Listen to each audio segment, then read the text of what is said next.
یہ بات پہلی توحید کا تقاضا ہے ہم سے کہ ہم اس بات کو اچھی طرح سمجھ لیں کہ مصیبت، پریشانی، ٹینشن اللہ کی طرف سے آتی ہے۔ اور کیوں آتی ہے؟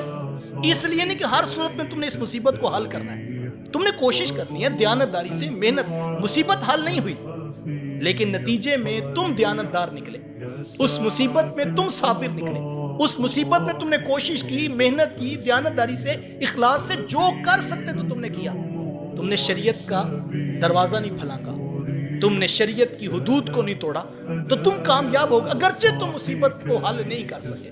ہم میں سے بہت سارے لوگ ہیں جو مصیبت حل کرنے پہ فوکس رکھتے ہیں، اور اس پر دو رویے ہوتے ہیں۔ مصیبت حل کرنے کا ایک تو رویہ یہ ہے کہ ہم نے کرپشن کی، دھوکہ دیا، فریب کیا، فراڈ کیا، 2 نمبر 10 نمبر طریقہ اختیار کر کے ہم کامیاب ہو گئے۔ یہاں کامیاب ہو گئے، اوپر ہم کراس کر کے رزلٹ پھینک دیا گیا کہ یہ تو جہنم کا ایندھن اکٹھا کر کے لایا۔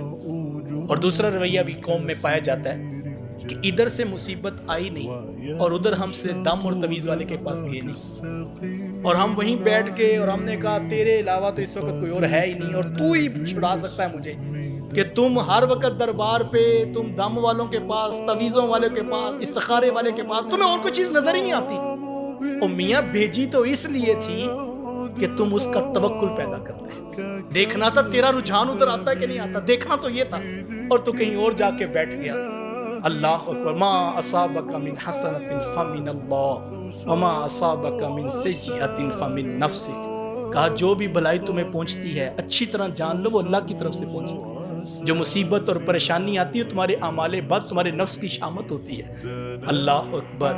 اور دوسرے مقام پر کیا کہا؟ وَإِن يَمْسَسْكَ اللَّهُ بِضُرٍّ فَلَا كَاشِفَ لَهُ إِلَّا هُوَ۔ اور کہا اگر اللہ تمہیں مصیبت پہنچانا چاہے، تکلیف پہنچانا چاہے، فَلَا كَاشِفَ لَهُ إِلَّا هُوَ، اس مصیبت کو کوئی دور کرنے والا نہیں۔ وَإِن يُرِدْكَ بِخَيْرٍ فَلَا رَادَّ لِفَضْلِهِ۔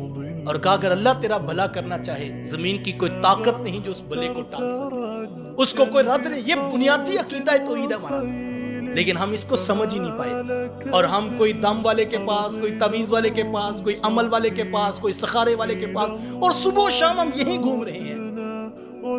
شاید اسی کا نام ہے توہین جستجو، کہ ہو منزل کی تلاش تیرے نقش کف پا کے بعد۔ شریعت کی دہلیز پہ آ کے تو توکل حاصل کرنا تھا، اور اس بات کا یقین پیدا کرنا تھا کہ میرا خالق اللہ ہے، میرا رازق اللہ ہے، میرا مالک اللہ ہے، اور وہ مجھ سے تقاضا کرتا ہے کہ تو نے مجھے پکارنا ہے اور میں تیری پکار کا جواب دوں گا اور میں تیری رہنمائی کروں گا۔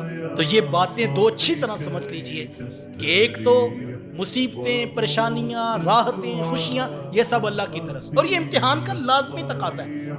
اس دنیا سے کوئی شخص ایسا نہیں جس کے اوپر یہ دونوں حالات نہ آئے۔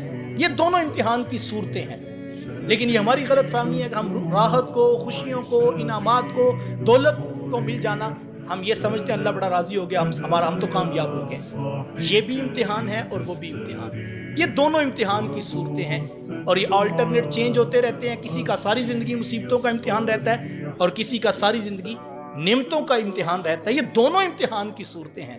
تو ہمیں اگر شعور مل جائے تو مصیبتیں بھی امتحان ہیں اور نعمتیں بھی امتحان۔ ایک بات دوسری، میں نے یہ بات کہی، ان مصیبتوں کو حل کر کے جانا ہمارا مشن نہیں ہونا چاہیے۔